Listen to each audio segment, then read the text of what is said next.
Right, so that title was just objectively untrue. There is quite literally nothing normal, unbiased, or sane about this. This video was essentially the result of a Shredder's Revenge phase I was going through from late 2024 to I want to say maybe the middle of this year, and while that initial hyperfixation period has since ended, one thing has remained consistent.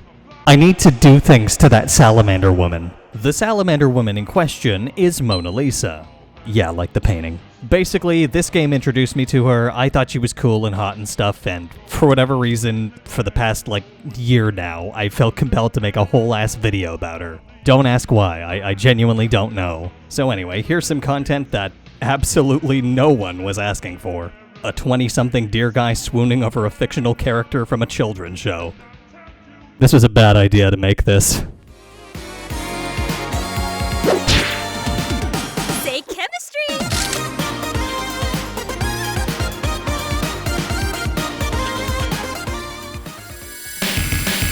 Now, before we can truly get to the simping, I think it's best we take a step or two, or possibly three back. Teenage Mutant Ninja Turtles is a franchise that needs no introduction. It's made billions of dollars through decades worth of comics, TV shows, movies, toys, games, and fucking pies. While I've occasionally enjoyed some of what the franchise has to offer, I don't think I've ever really considered myself a mega fan of it before. However, Shredder's Revenge definitely got me to appreciate the Turtles a lot more. It perfectly recaptures the beat-em-up action of the 90s arcade games, the endearing campiness of the 1987 series, and it spices that all up with kick-ass gameplay, kick-ass pixel art, and kick-ass music composed by none other than T-fucking-Lopes. It's clear that Tribute Games put a lot of love into making this, and they were definitely the right developers to go with. Even if you're not necessarily into the 87 series, it's just a genuinely good game. You're bound to find something you can appreciate about it. I already know what I appreciate about it. Continuing the game's trend of adding playable characters that aren't just the main four turtles, Mona Lisa was introduced alongside Mondo Gecko as part of the game's second DLC, Radical Reptiles, the first of which being Dimension Shellshock. While Mondo's inclusion kinda makes sense here, seeing as just a year prior to the DLC he was in Mutant Mayhem, Mona is literally the last character I would have expected to see here. She's had about 3 iterations throughout the franchise, and while her more recent 2012 and IDW counterparts have at least gotten a little bit of representation, in the 87 series she was a one-and-done character who never appeared in the show again. And yet here is that exact same version of her, 30 plus years after her initial debut, now as a fully playable character in one of the best beat-em-ups in recent years. And by God, I love her. Carnally. So you're probably asking yourself, who even is this cunty lizard-adjacent woman, and why do I have such an unhealthy obsession with her? Allow me to spend the rest of the video rambling about just that. Created in 1990 by writer and producer Charles M. Howell IV, Mona Lisa was a college physicist turned mutant salamander who made her first and only appearance in the Season 4 episode titled Raphael Meets His Match. If that title somehow wasn't a dead enough giveaway, she was written to be Raph's love interest. Despite the painting she's named after being attributed to Leonardo, not Raphael, romance isn't exactly common in TMNT, and it's for good reason. 9 times out of 10, it's forced, weird, and I hate it. Especially this. We do not talk about this. You're way prettier. Not that I think you're pretty. I mean, you're not. Shut up! Shut the fuck up! I am, however, willing to make an exception for Mona Lisa and Raphael, since their relationship is just legitimately really cute. It definitely helps that the two are already cold-blooded tetrapods, but in addition to that, Mona's personality, get this now, matches Raphael's. I should probably clarify for anyone who's not in the know that the 87 version of Raph isn't really the pissed off one like in virtually everything else. Instead, he's characterized as more of a smartass. Also, he just straight up has some of the best lines in the series. Everybody hates me! No, little dude, honest! Hold on, I hate him. While my amphibious queen might not have been blessed with dialogue as great as that, she's written in a very similar way, right down to having corny-ass one-liners mid-fight. Then I'll just throw a little light on the subject. Girlie, that's not a chandelier though, that's just a steering wheel. Originally, Mona was also supposed to be the very first female mutant turtle, only for that to be rejected by TMNT co-creators Kevin Eastman and Peter Laird. Laird himself referring to it as a lame, stupid, creatively bankrupt idea. Sure would be ironic if they made one of those 7 years later. Honestly, though, I'm just glad they didn't make Mona Lisa another turtle. She's like a million times better as a salamander. Despite this taxonomic reassignment, she's still got some echoes of her pre-salamander self in her final design, like the two-toed feet, similar head shape, belt, and colored bandana. Also, I feel like the yellow underbelly was originally intended to be the plastron of the shell, but seeing as she's no longer a turtle, now she's just completely naked. Good grief, she's naked! Come on, you cannot just stick a nudist scaly in front of me and not expect me to feel ways about it. I'm getting carried away though, so let's get ourselves back on track and see where it all began. This is Raphael Meets His Match.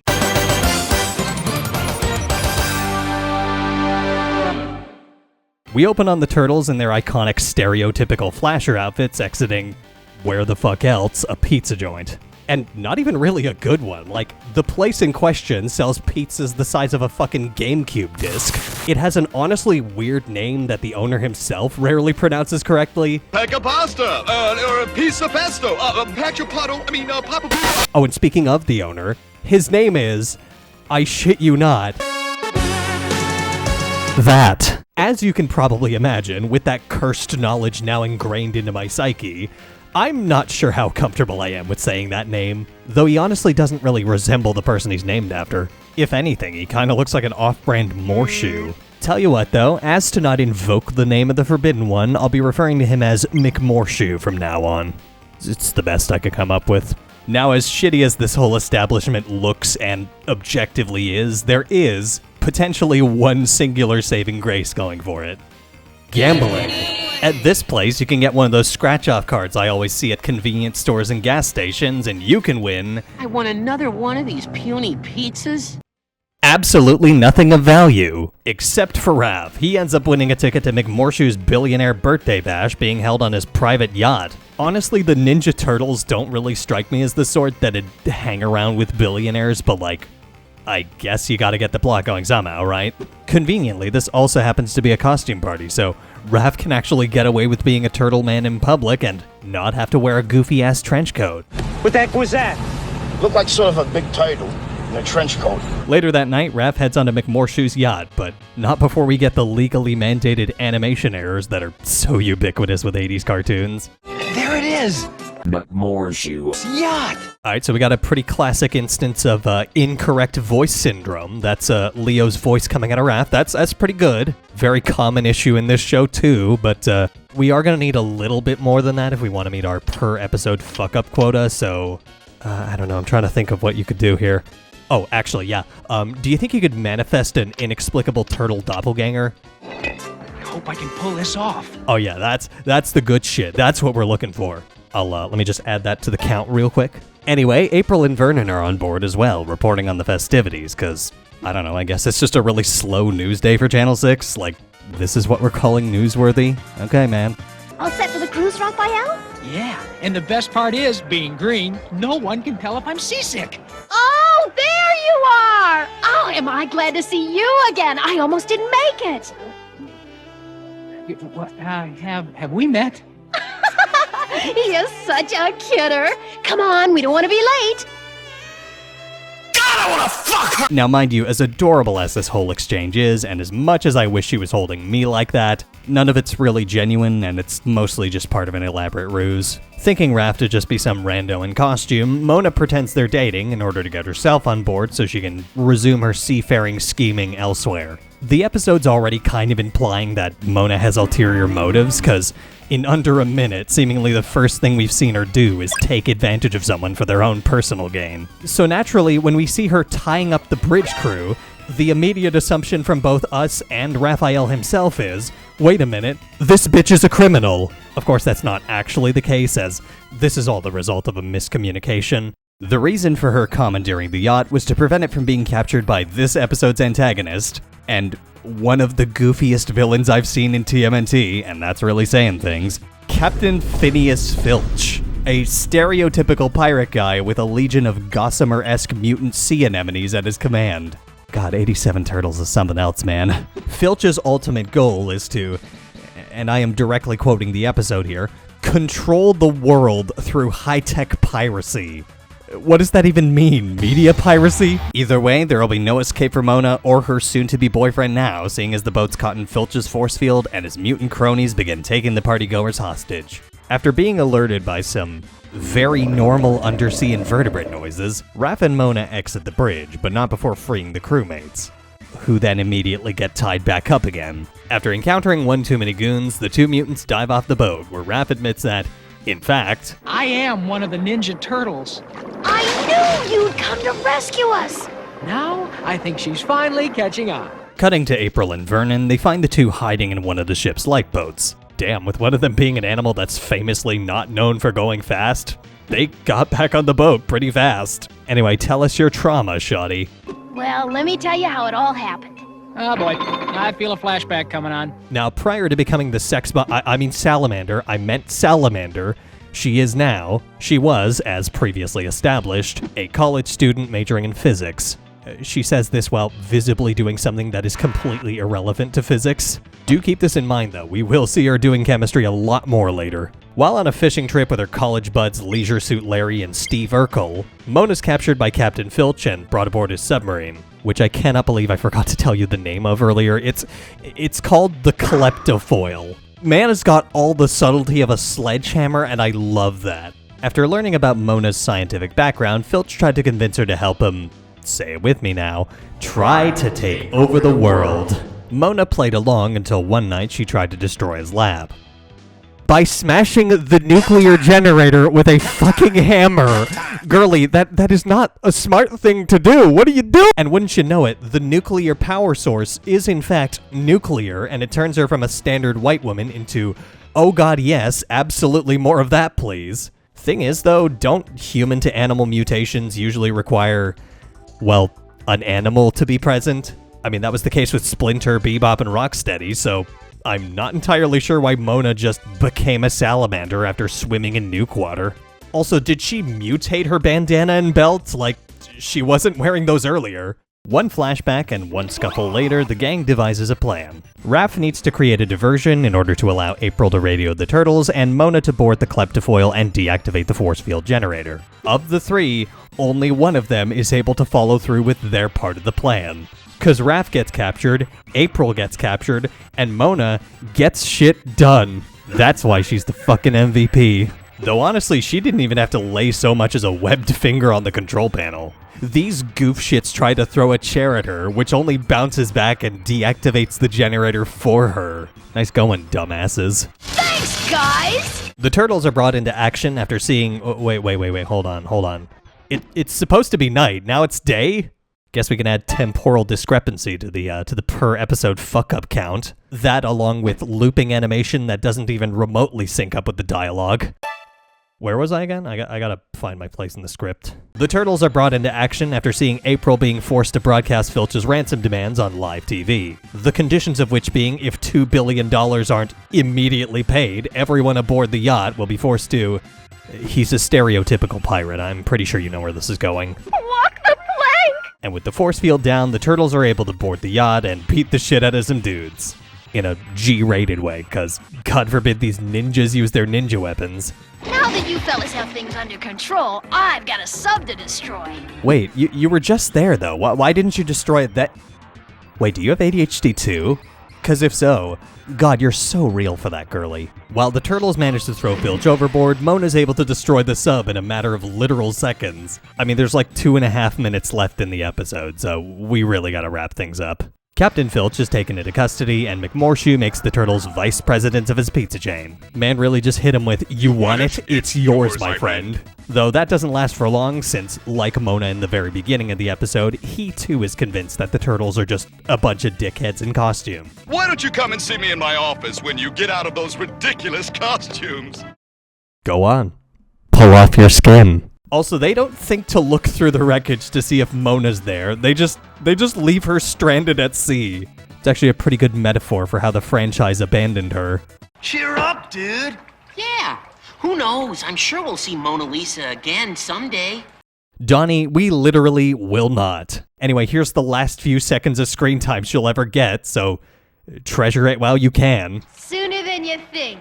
Now hurry, you guys. These pizzas are getting cold. Okay, I really think we need to analyze this for a second, because not only did this bitch just come in here with 6 whole boxes of pizza, but the boxes are color-coded for each character. I can only assume the yellow ones for April and the pink ones either for Splinter or... Oh my god, did she order a whole pizza for herself? She may be a physics major, but apparently the concept of sharing is completely foreign to her. Isn't it nice to see an old friend? Yeah, Mona Lisa looks great. Mona Lisa? No, dude, I'm talking about the pizza. Hey, guys, say something for me.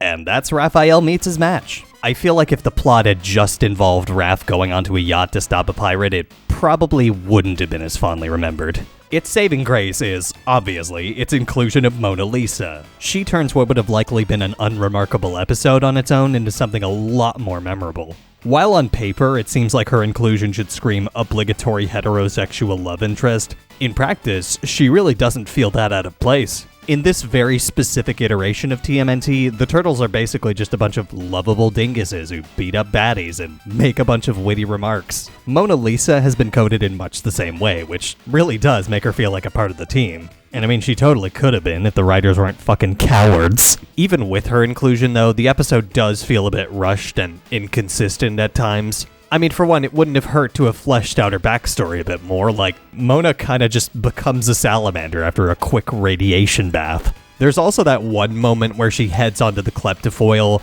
then back onto the yacht, then back onto the kleptofoil again to destroy it in a grand total of 3 seconds. Like, shoddy, that did not need to be 2 trips. Obviously, there's animation errors too, but that's honestly par for the course with a show like this. It's also just odd to me that Raph and Mona met under these very specific circumstances, like on a yacht during a billionaire's birthday party, which is then crashed by a techno-pirate and his gang of sea invertebrates. It kind of feels like it was written after they decided they wanted Raph and Mona to have a meet-cute, and the rest was kind of just Mad Libs. That being said, as weird as it might sound when you put it into words, but like that's the majority of 87 Turtles, it still gets the job done, you know? Like, they do indeed have a meet-cute. I mean, they do have a little quarrel over a misunderstanding, which didn't love to see, but, you know, they're able to resolve their trust issues and work together to take down the pirate guy that does pirate things pirately. You know, it all works out in the end. Another thing is that Mona Lisa was apparently intended to return sometime after Season 8, but by then the series had already undergone a drastic and frankly jarring tonal shift. These last 3 seasons are colloquially referred to as the Red Sky seasons, cause now the sky's red, cause everything's gotta be dark and serious now. Get with the program, it's the 90s now, we can't have whimsical antics anymore, no girls allowed in this boys-only club. Though honestly, as much as I would have loved to see her in the series one last time, maybe her singular appearance is part of what makes her special. Despite her limited screen time, one episode was all it took for her to steal the heart of not only Raphael, but of dozens of fans as well. Girl showed up for a couple minutes and walked out with a whole-ass fan club. Just goes to show you that you don't always need multiple appearances to be iconic. Sometimes, all it takes is charm. Though, you know, being a hot, scaly lady helps too. And clearly her impact didn't go unnoticed either, because eventually, by some miracle, Somehow, Mona Lisa Returned.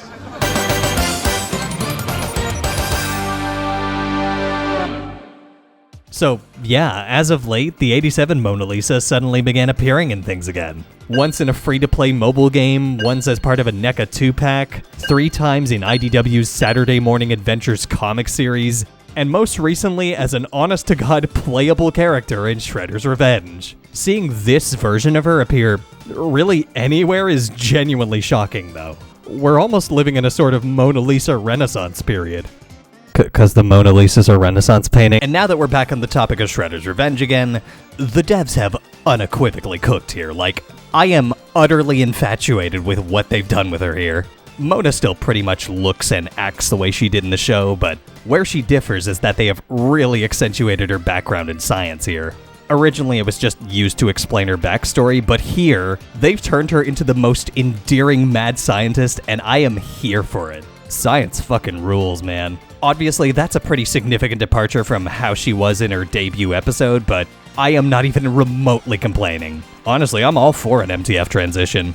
Mona to Fawful. Besides, as much as I loved her in that episode, I don't think we really got enough time to truly solidify her character beyond that one kind of spunky chick that Raph liked. She didn't exactly have pages worth of lore going in, so the devs have a lot more leeway to work with. I also like to headcanon that she knows how goofy and extra the whole mad scientist shtick is, but she is committing to the bit and wearing that stereotype like a badge of honor, and God, I'm so proud of her for that. You fucking rock that, girly. And I'm sure you've already noticed this by now, but like, that sprite work is just, it is visual bliss. The animators really did go all out with her, like, she's moving different. She's super expressive, agile, and at some points, visibly having the time of her life. I mean, she's been waiting for more than 3 decades to be in the spotlight again, so frankly, my girl deserves a little fun. Now, as a game developed by nerds passionate about TMNT, you had better believe it is chock full of references, especially to the 80s and 90s stuff. There's ones that everyone and their grandparents are gonna understand, like Michelangelo basically just giving us his job title. Michelangelo is a party, dude! But then there's ones that only the Dorkons are gonna get, like this very specific frame from the SNES version of Turtles in Time, which makes sense. I mean, this is just a spiritual successor to Turtles in Time. Or like, whatever the fuck this thing is, that was a real thing that appeared in the comics. What the fuck was going on in the comics, man? So I suppose it was only a matter of time before they added a playable character that is essentially already a reference to a hyper-specific episode. With Mona Lisa, there's references to her 2 other incarnations, as well as other characters in the franchise, her Playmates toy with one of the alt skins, her blowfish mace, and one of the lines lifted straight off of her card back. Looking good and feeling fine. And obviously, her relationship with Raphael. It would be legitimately criminal if they left that out. In more ways than one, Mona really is Raphael's match. Both of them have identical taunts, make corny-ass quips. I hate swing music! I hate circular logic! And both of them clearly just want a break. Give me a break. Gotta take a break. Oh, and get this. Every character has a unique ending screen, and Mona's just so happens to feature a framed picture of her and Raph. That's fucking adorable. I love that. She started off by pretending to be dating him as part of a ruse, but now the two are doing it for real this time. Like, that's canon as far as I'm concerned.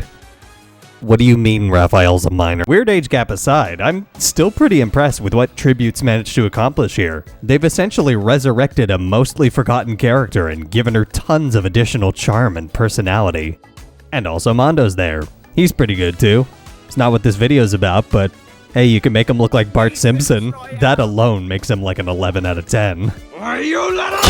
While the devs have said themselves that Radical Reptiles is the last DLC we'll be getting for this game, I am praying that this isn't the last we'll be seeing of my beloved Batrachian. Only time will tell, but if her spontaneous reappearances in recent years have shown me anything, it's that nobody's truly gone forever. In summation, a friend got me hooked on Shredder's Revenge last year, I found myself lusting over a fictional salamander woman even after my initial hyperfixation period with the game, and I have never truly recovered since then. I'll be honest, I wasn't fully aware of Mona Lisa prior to Radical Reptiles, but like neither were you probably. But by all means, I'm grateful that this game could introduce me to this absolute bombshell of a character.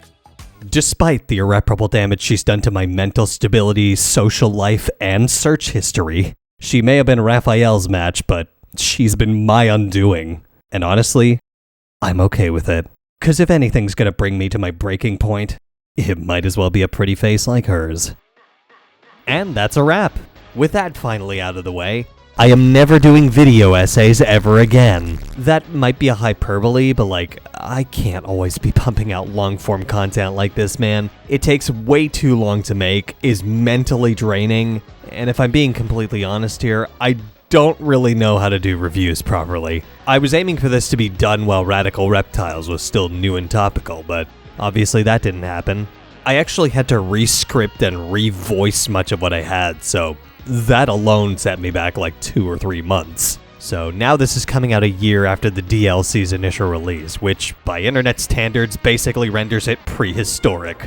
Oh, and what really stung is that in the time I've been working on this, a more well-known content creator already made a video about 87 Mona Lisa. That literally came out while I was still writing the first draft of my script. Like, how fucking dare you make a video that is objectively better than mine in less time? Despite the odds though, motivated by my borderline creepy obsession with this non-existent college student and my moral obligation to not give you unfinished content, I have persisted on. Anyway, I hope this video of me glazing a fictional animal person wasn't, like, completely unbearable. I still genuinely have no idea what compelled me to make this in the first place. Like, not every idea that comes to mind needs to be a full-fledged video. But honestly, my girl deserves more recognition, so maybe it was worth it in the end. I just think she's neat. Until next time, though, this is Synthio. Cowabunga dudes.